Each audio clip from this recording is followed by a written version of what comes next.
우리 고인선이 댁에서 식사를 하고 집에 와서 이 장이 뒤틀리는 고통을 알았어.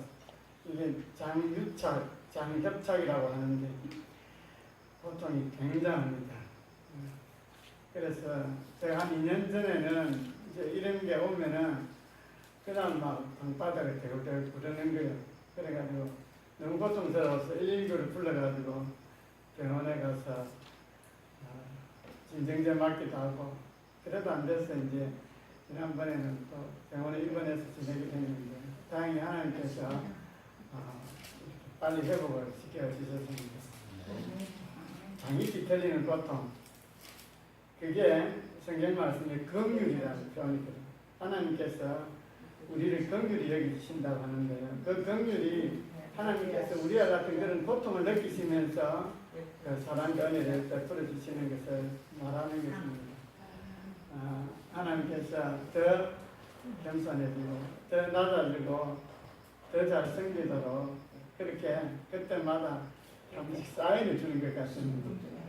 사도 바울도 이제 그런 고백을 했고요. 그가 복음을 전가하면서 많은 일을 했음에도 불구하고 내가 하나님께로부터 버림을 받을까 두려운 마음으로 끝까지 자기 자신을 점검하면서 그렇게 살았던 것을 보게 됩니다. 우리에게 있는 고통은 때로는 하나님 신호인 거예요. 정신 차리라고. 그래서 저도 감사함으로 받고 주님 앞에 겸손한 모습으로 나들리는 자세로 나아가고자 합니다. 오늘 우리 역대하 말씀을 잠시 볼 텐데요. 역대하 19장 한번 찾아보시기를 바랍니다.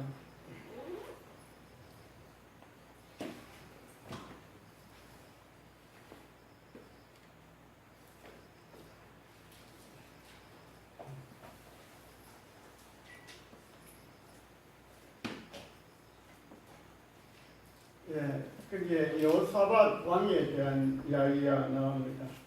여호사밧 왕은 역대하 17장부터 기록이 되어 있는데요. 이 여호사밧 왕은 처음에 하나님을 잘 섬겼던 왕입니다.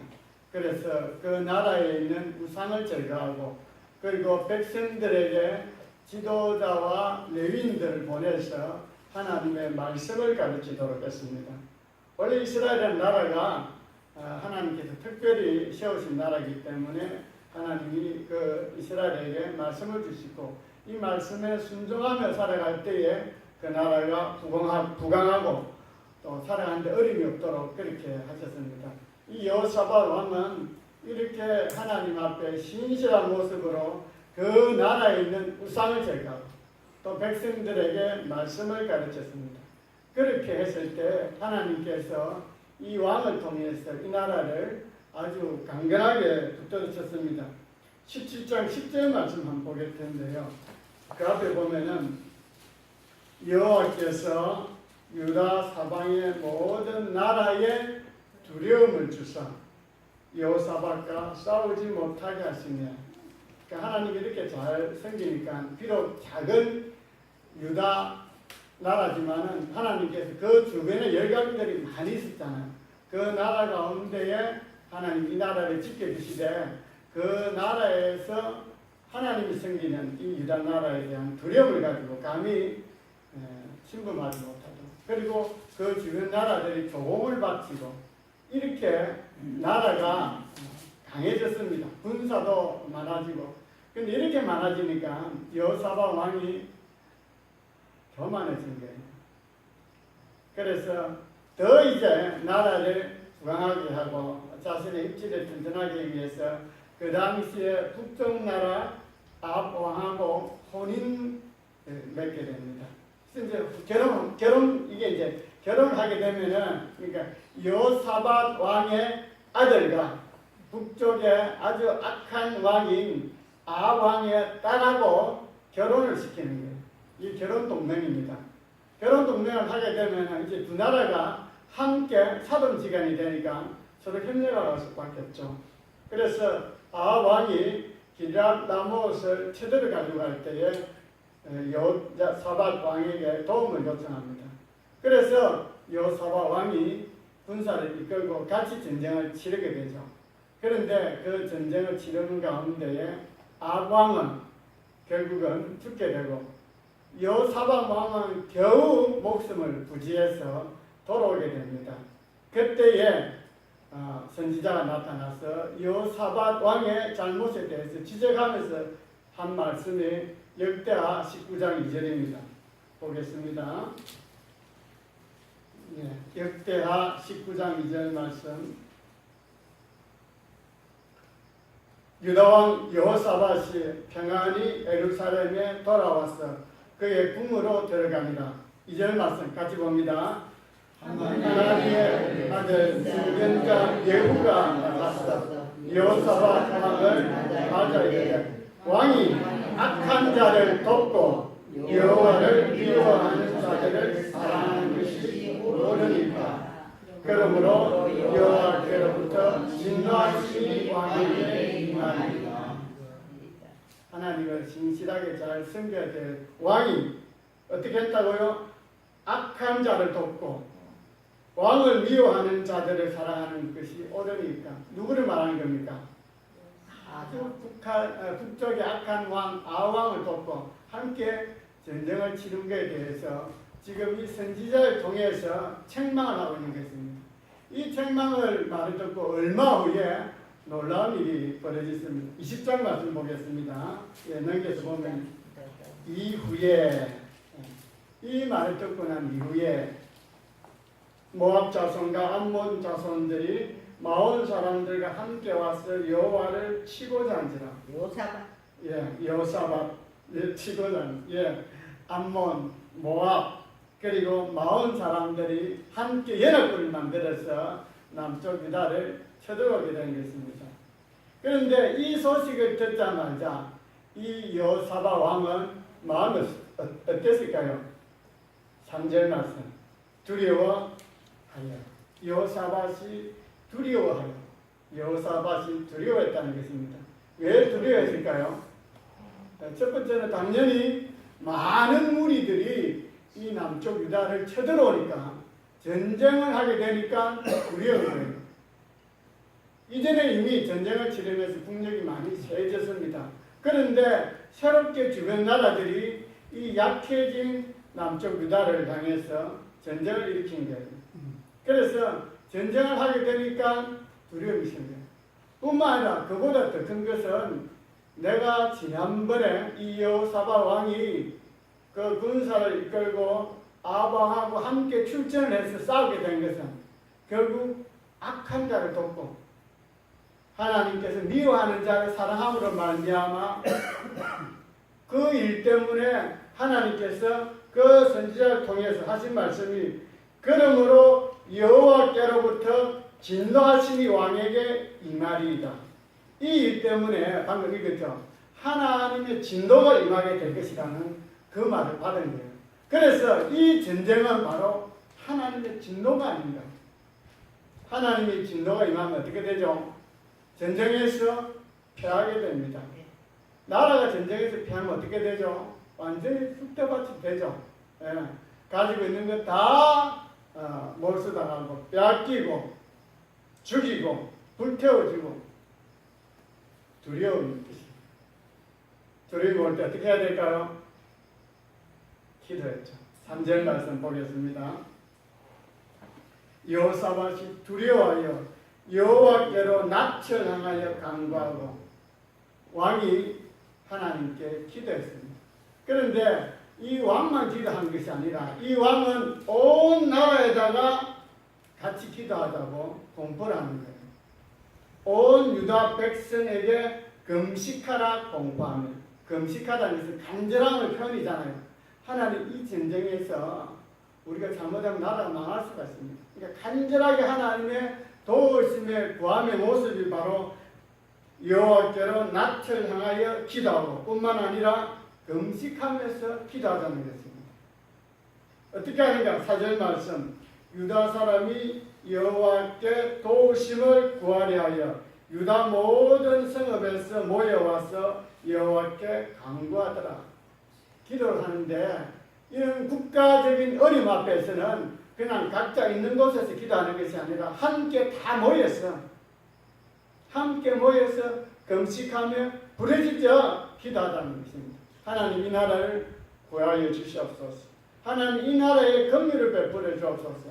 비록 이 나라에 우리가 우상도 숨기고 여러 가지 잘못한 것 많지만은 하나님 불쌍히 여겨주셔서 이 나라를 건져 주옵소서.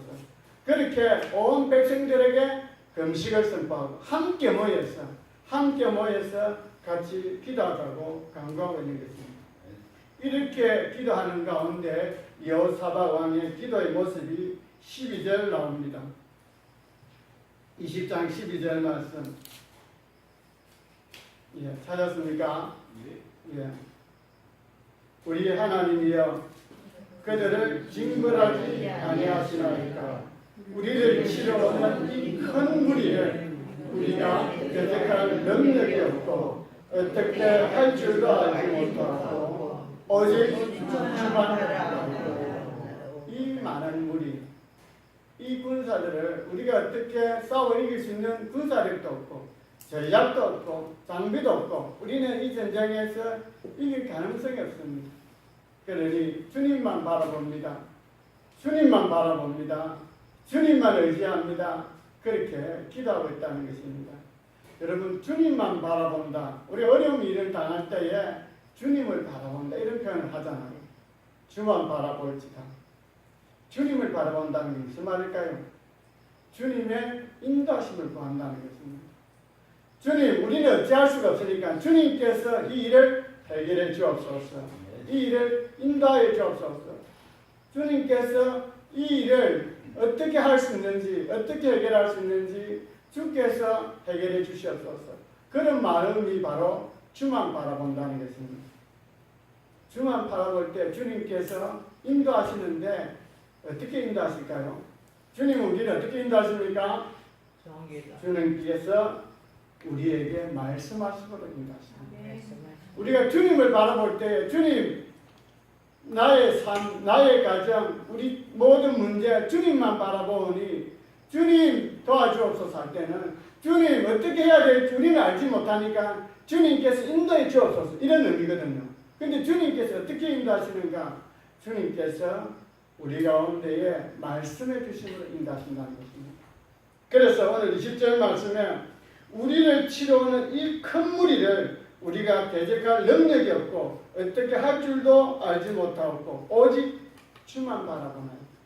주님 어떻게 해야 될지 우리는 알지 못하니 주님 인도하여 주옵소서.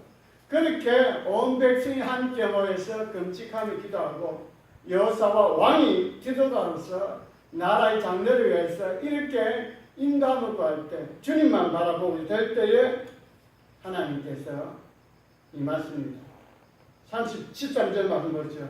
유다 모든 사람들이 그들의 아내와 자녀와 어린이와 더불어 여호와 앞에 섰더라. 모든 사람 다 모인 거예요. 어른만 모인 것이 아닙니다. 나라가 망하면은 어른만 끌려가 죽는 게 아니고 어린이들도 다 고통을 당합니다. 노예가 됩니다. 그래서 어린아이들까지 다 불러 모아서 함께 예루살렘에 모여서 기도하고 있는 가운데 지금 여호사밧 왕이 이렇게 하나님 앞에 부르짖고 있는 것입니다. 그렇게 기도하는 가운데에 마침내 하나님의 인도하심이 나타납니다. 어떻게 나타난다고 했습니까? 말씀하심으로. 14절 말씀 보겠습니다. 여호와의 영이 회중 가운데서 레위 사람 아하시엘에게 임하셨으니 여호와의 영, 성령께서 임하셨습니다. 그 회중 가운데 기도하는 가운데 임하셔서 그는 아삽 자손 mattanya의 현손이요.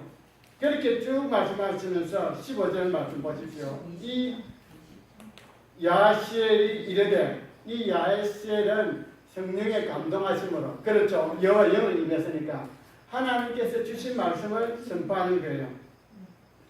15절 온 유다와 예루살렘 주민과 여호사밧 왕이여 들을지어다. 왕에게 들을지어다. 왜? 하나님께서 들은 말씀에 대한 근의를 가지고 선지자가 왕에게 백성들에게 말하는 거예요. 여호와께서 이같이 너희에게 말씀하시기를 너희는 이 큰 무리로 말미암아 두려워하거나 놀라지 말라. 이 전쟁은 너희에게 속한 것이 아니요 하나님께 속한 것입니다. 하나님께서 선지자를 통해서 두려워 떨고 있는 그들에게 말씀을 주시는 거예요. 이 전쟁은 너희에게 속한 것이 아니고 하나님께 속해요. 그게 무슨 말일까요? 하나님께서 이 전쟁을 승리하게 해주실 것이다. 하나님께 도와주실 것이다. 여러분 기도할 때 이런 응답을 받았습니다. 그럼 이제 끝난 것일까요? 아닙니다. 그들은 하나님을 신뢰하고 이 선지자의 말을 의지해서 전쟁에 나갑니다. 예. 20절 말씀 보면요. 20절 말씀, 20절 20절입니다. 이에 백성들이 아침에 일찍이 나가서 덕과 들로 나가니라. 백성들이 이 선지자의 말을 듣고 이제 전쟁을 치르게 나가는 거예요. 나갈 때 여호사밧이 서서 이르되 유다와 예루살렘 주민들아 내 말을 들을지어다. 너희는 너희 하나님 여호와를 신뢰하라. 그리하면 견고히 서리라. 그의 선지자들을 신뢰하라. 그리하면 형통하리라.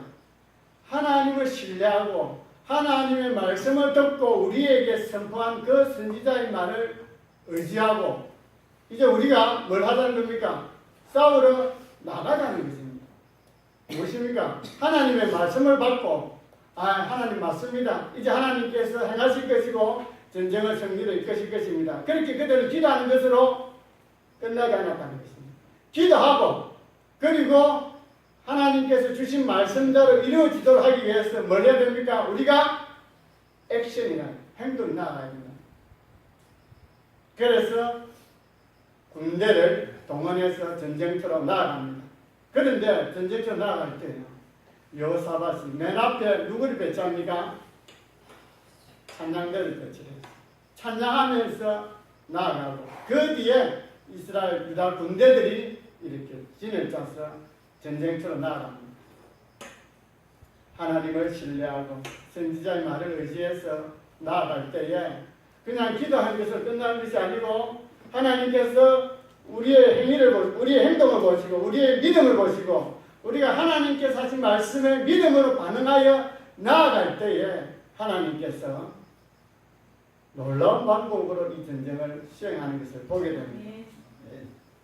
21절 백성과 더불어 언언하고 노래하는 자들 택하여 거룩한 예복을 입히고 군대 앞에서 행진하며 군대가 나갑니다. 싸우러 나갑니다. 군대 앞에 찬양대를 먼저 세운 거예요. 군대 앞에서 행진하여 여호와를 찬송하여 이르기를 여호와께 감사하세 그의 인자하심이 영원하도다. 하나님께 감사하고 찬양하면서 전쟁을 수행하러 가는데 앞에서 이렇게 나아간다는 것입니다.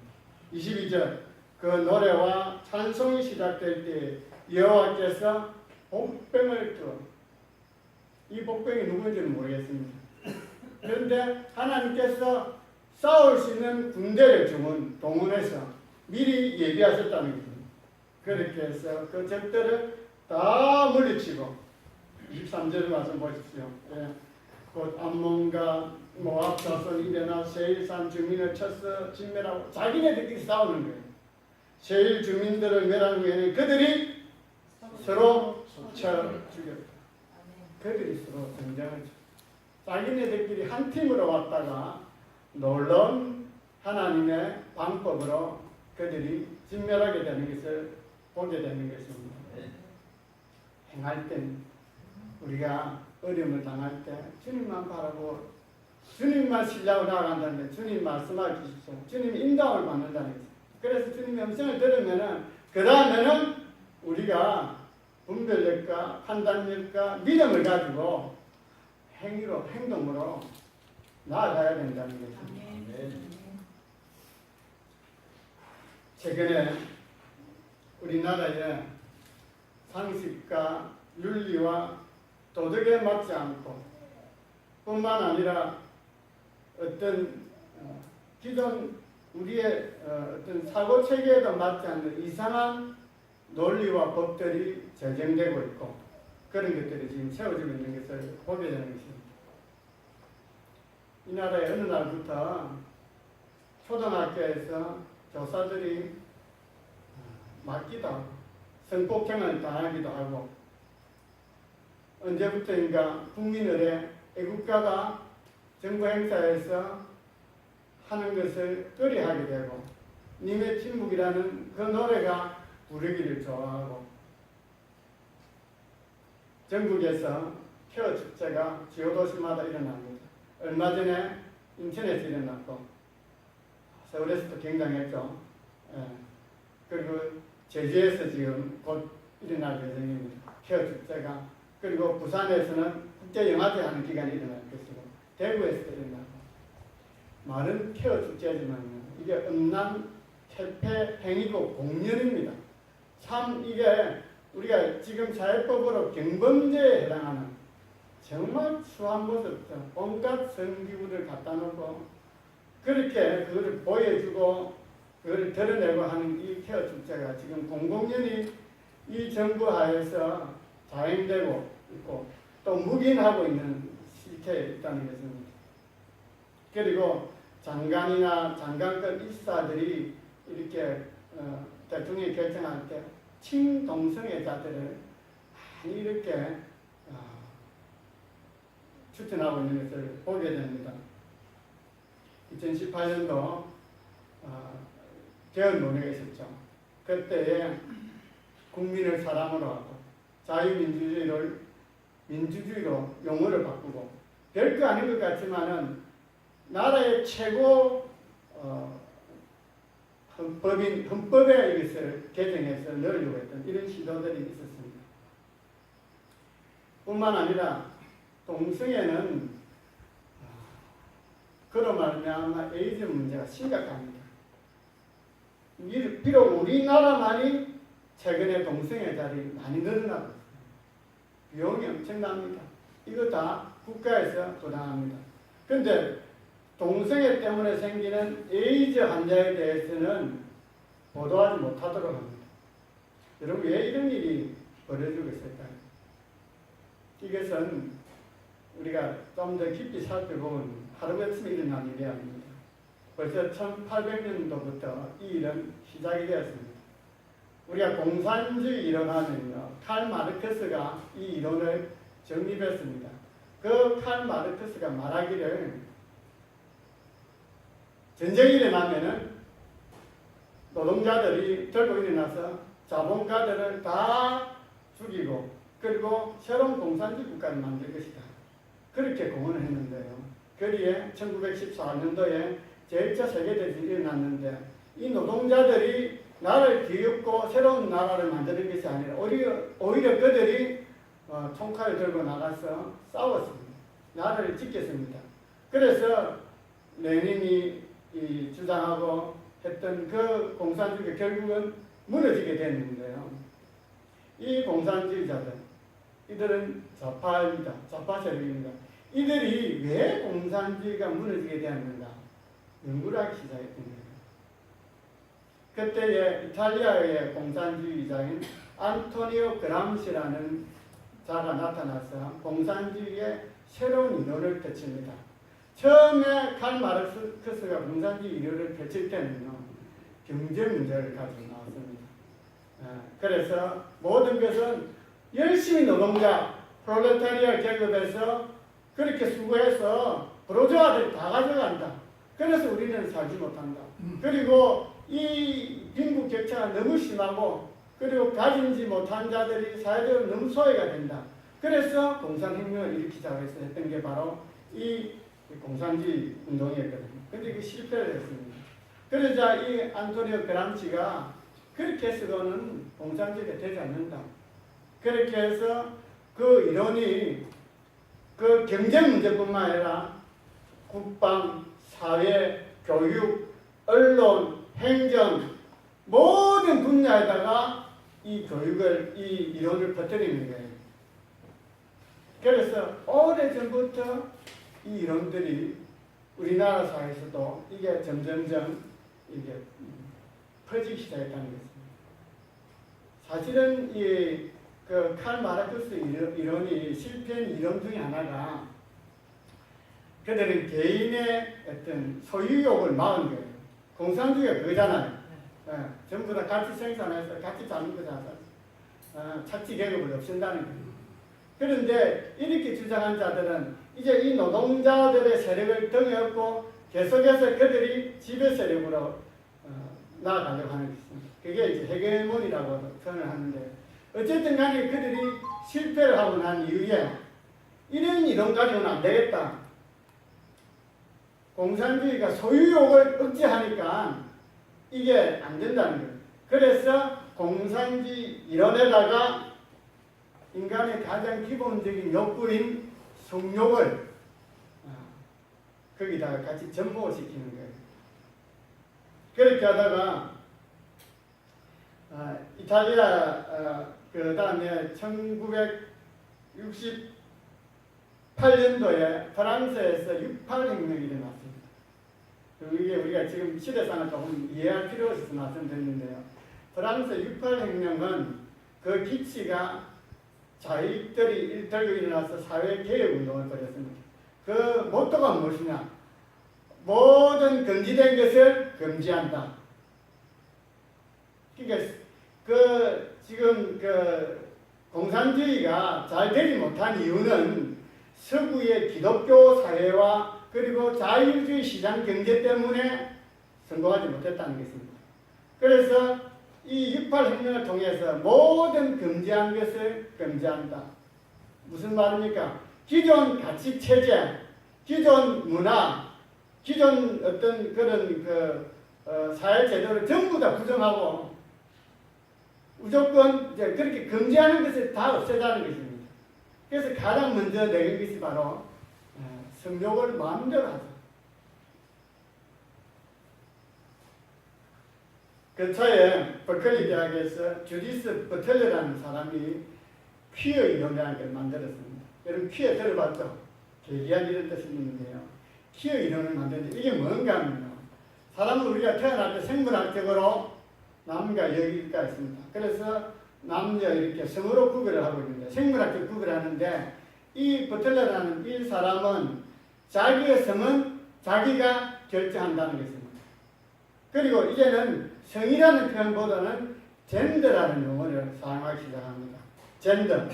네. 그래서 내가 남자라고 주장하면은 여자가 남자로 주장하면은 그게 남녀이 뭐라 하든 간에 우리 사회에서는 그 사람을 여자임에도 불구하고 남자로 받아들여야 된다는 것입니다. 그가 여자인데 남자로 주장하면 남자입니다. 그가 남자인데 내가 여자인 것을 주장하면 여자로 받아들여야 된다는 것입니다. 그래서 동성애자에게는 이게 얼마나 큰 자기네들에게는 희소식인지 모릅니다. 그래서 남자 동성애자, 여자 동성애자, 양성애자, 무성애자, 뭐 트랜스젠더 이런 이 동성애자들한테는 이게 큰 희소식인 거예요. 그래서 이 공산주의자들이 이것을 오래전부터 교육과 언론과 문화와 모든 것을 이게 서서히 자라고 있다가 이제 이 정권이 딱 들었으니까 공개적으로 이제 이 정책을 시행하기 시작한다는 것입니다. 그래서 차별금지법을 2007년도, 2008년도, 2012년도에 발의했지만 다 무산됐어요. 그러자 이 정부가 이제 거기에 대한 우선 급한 방법으로 국가인권기본계획, 그게 NAP입니다. 그거를 먼저 만들어서 그걸 가지고 이제 동성애를 앞으로 합법화 시키려고 합니다. 그럼 동성애가 합법화 되면요, 굉장히 사회 문제가 일어나기 시작하는 거예요. 가장 먼저 큰 거는 동성애는 어떤 정신의학적으로 또 육체적인 질병에 해당합니다. 그들이 다시 돌이킬 수 있는 길을 막아버립니다. 그걸 정당화시키고 있는 거예요. 뿐만 아니라 사회에도 극심한 혼란이 오게 될 것입니다. 그래서 이것을 반대하려고 그때의 뭐 학부모들 또 사회 지도자 인사들이 여러분 아마 뉴스에 보셨을 것입니다. 청와대 앞에서 삭발을 하고 또 목회자들은 또 혈서를 쓰고 그리고 성명서를 낭독했음에도 불구하고 결국 이게 통과가 되었습니다. 앞으로 이제 이 차별금지법으로 국회에서 제정하게 되면요, 이제 심각한 문제가 생깁니다. 예를 들어서 교회에서 동성애가 죄라고 이야기를 하면은 차별금지법에 해당이 되어서 범법을 행위하게 되는 거예요. 범죄자가 되는 것입니다. 거리에 나가서 예수 믿으십시오. 예수만이 구원입니다 하면은 종교 평등이 어긋나기 때문에 못하는 것입니다. 자녀에게 교회 가자 하면은 그들 인권을 무시하는 게 되는 것입니다. 얼마 전에 국가인권위원장의 최영애라는 여자분이 임명이 되었습니다. 그가 첫 번째 소리가 포괄적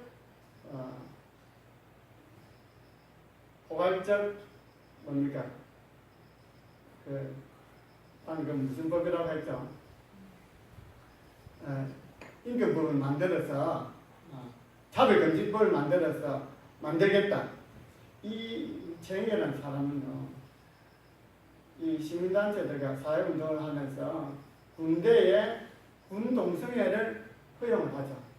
군형법 92조 6항에 보면은 남성 간의 학문 성도를 금지했는데 이거 폐지시켜야 된다. 그렇게 주장했던 인물입니다. 이 인권위원장이 사람들을 모아서 공청회를 하면서 거기다가 정책적인 이런 자료를 주면서 이제 앞으로 차별금지법을 만들어 가겠습니다. 지금 국회에 여가부 장관으로 지명된 사람이 민주당의 진선미 의원입니다.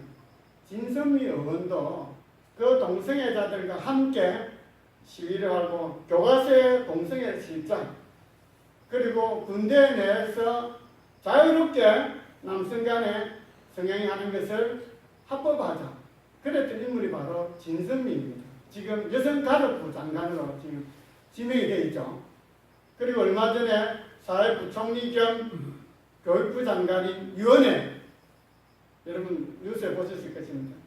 이 사람도 지금 장관 후보로 지금 이제 앞으로 국회에서 그걸 검증을 받을 텐데요. 이 사람도 동성애자입니다. 그들이 왜 이렇게 동성애에 집착할까요? 결국은 사회주의로 가는 것입니다. 공산주의로 가는 것입니다. 그런데 놀라운 것은 그들이 겉으로는 공산주의를 하는 것 같고 사회주의로 가는 것 같으면은 그러나 그 배후가 있다는 것입니다. 그게 뭔가 하면요. 아마 여러분들이 접했는지 모르겠습니다만은 그 앨리스 벨이라는 사람이 있습니다. 이 사람은 사탄 숭배자인데요. 이 사탄 숭배자가 어느 날 사탄으로부터 이 기독교를 파괴하는 10대 전략을 받았습니다. 왜냐하면 이 공산주의자들 또 이런 사단에게 가장 큰 적이 바로 기독교잖아요. 그래서 기독교를 파괴하기 위한 10대 전략을 받아서 이것을 책으로 낸 일이 있습니다. 거기 보면 이런 게 있습니다. 사단의 기독교 파괴 10대 전략. 사탄 숭배자가 사단으로부터 영감을 받아서 지은 책입니다. 첫 번째, 교육 시스템에서 하나님과 기도를 제거하라. 이 학생 인권 조례가 지금 이렇게 나오고 있습니다. 케네디가 주기도문을 없애버렸죠. 학교에서 심지어 미션 스쿨에서조차 이제 예배드리지 못하도록 하고 있고, 이번에 사회복지법을 하면서 거기에 고용된 사람에게 같이 예배를 강요할 수 없다. 지금 이렇게 나오고 있는 거죠. 두 번째, 아동들에 대한 부모의 권위를 축소하라. 부모가 이제 아동들에 대해서 함부로 교회 가자, 예수 믿어라 못한다는 거죠. 그들에게도 인권이 있다는 거죠. 세 번째, 기독교적 가정구조를 파괴하라. 동성애를 계속 일으켜서 기독교적인 그런 가정을 파괴하라. 네 번째, 프리섹스 사회를 만들라. 낙태를 합법화하라. 다섯 번째, 평생의 결혼 개념을 파괴하라. 남녀 부부의 가정생활을 동성애로 대체하는 생활 방식으로 만들라. 일곱 번째, 예술의 품격을 떨어뜨리라. 예술을 저질로 만들고 자익을 지지하는 영화를 만들고 연극을 하고 노래를 그렇게 만들고. 여덟 번째, 미디어를 활용하여 반기독교적 가치를 선전하라. 영화라든지 연극이라든지 심지어 공익방송 이라는 이름으로 이게 이제 자연스럽게 우리에게 접근을 시킨다는 것입니다. 그리고 9번째, 종교 통합 운동을 일으켜라. 종교 다원화, 예수 외에도 구원이 있다는 WCC 운동입니다. 10번째 마지막, 각국 정부가 이 내용을 법제화하게 해라. 영국에서 동성애법이 처음에 발의될 때에 그때 국회의원들이 이 적은 무리들이 무슨 힘이 있겠어. 그렇게 해서 쉽게 동성애법이 허용되었습니다. 지금 미국 사회도 마찬가지입니다. 그 결과 기독교가 무너졌어요. 유럽에는 거의 초토화됐고요. 미국도 마찬가지입니다. 우리도 이것을 허용하면은 결국은 기독교가 그 가치를 상실하게 됩니다. 왜 이 정부가 난민들에 대해서 그렇게 많은 것을 베풀고 국민 대신 사람이라고 쓸까요? 그러니까 난민, 이주민 그들도 다 국민을 받아들여서 그들에게도 세금을 썼다는 것입니다. 이런 무슬림들이 이 나라에 퍼지면 무슬림의 가장 큰 적이 누굴까요? 기독교지. 기독교를 말살하는 거예요. 공산주의자는 그들의 사상 목적을 이루기 위해서는 가장 큰 적이 바로 기독교입니다. 그래서 동성애는 단순히 가정을 파괴하고 질서는 이 정도가 아닙니다. 결국은 기독교 자체를 파멸하려고 하는 거죠. 끔찍한 음모가 거기에 있다는 것입니다. 그런데 공산주의자들 이걸 모릅니다. 거기까지 모른다. 그냥 자기네들 사상을 위해서, 자기의 신념을 위해서 공산화, 자익화, 그렇게 할지 몰라도 그 배후에는 불쌍한 사탄의 전략이 숨어 있다는 것입니다. 지금 전국 각지에서 기독교를 중심으로 해서 지금 NLP, 국가인권 기본 계획을 지금 반대하는 시기라고 이미 통과됐지만은 무산시켜라. 나라가 망하는 길이다. 기독교의 존립이 흔들리고 기독교가 무너지는 정책이다. 그래서 반대운동을 하는데요. 한국인 기독교연합회에서도 오후에 할 것입니다. 그래서 강사를 초청해서 어떤 내용을 할지 모르겠습니다. 우리가 기본적인 이런 시대적인 흐름을 알고 우리가 기도해야 되죠. 당연히 기도해야 됩니다. 우리 일제치하 때 신사참배, 동방요배 강요할 때에 많은 사람들은 어쩔 수 없었습니다. 우리 잠시 고개만 숙이면 될 거야. 우리 마음은 하나님만 섬겨. 그렇게 해서 그 행사에 임했습니다. 지금 와서 그 뒤로 얼마나 많은 목회자들이 그 일 가지고 회개하고 그렇게 합니다. 우리가 하나님에 대한 말씀에 대한 바른 분별력을 가지는 겁니다. 우리 당연히 기도해야 됩니다. 그리고 나가서 진리의 말씀, 공의의 말씀을 알지 못하는 그들에게 전해야 됩니다. 그래서 이제 우리가 그 집회를 하고 그리 행진도 하고 생명선 낭독도 하고 할 텐데 어쨌든 이런 취지로 우리가 오후 이렇게 행사를 하신다는 걸 아시고 어쨌든 간에 우리가 기도도 중요합니다. 그러나 성경에 많은 말씀을 보십시오. 기도하고 난 다음에는 하나님께서 감동 주시는 대로 하나님께서 인도하시는 대로 우리가 그것을 믿음으로 보여드려야 됩니다. 행함으로 나아가야 됩니다. 그럴 때 하나님은 그 모습을 보시고 하나님의 일하심이 나타난다는 것입니다. 오늘 우리가 여호사밧 왕의 그 모습을 봤는데 간절히 기도하고 선지자로부터 이 전쟁은 하나님께 속하였다. 하나님께서 책임져 주겠다는 말씀이잖아요. 그러니까 이제 하나님 알아서 하시지 않고 그들이 기도하는 것으로 끝나지 않은 거예요. 기도하고 전쟁을 정비해서 군대를 이끌고 나갔습니다. 그런데 하나님의 놀라우신 방법으로 우리가 믿음으로 반응할 때, 그들이 반응할 때 하나님께서 역사하셨다는 것입니다. 말씀을 기억하면서 우리의 신앙생활도 그냥 기도만 하고 말씀을 아는 것을 끝나는 것이 아니고 그 말씀을 내 삶에 비추어서 나의 어떤 점을 고쳐야 됩니다. 삶을 변화시키고 그리고 말하는 것부터 좀 아름답게 예의 바르게 하고 겸손하게 하고 또 남을 섬길 때도 정말 웃는 낯으로 그렇게 우리를 통해서 주님이 드러나서 우리 기도합니다. 말씀 기억하면서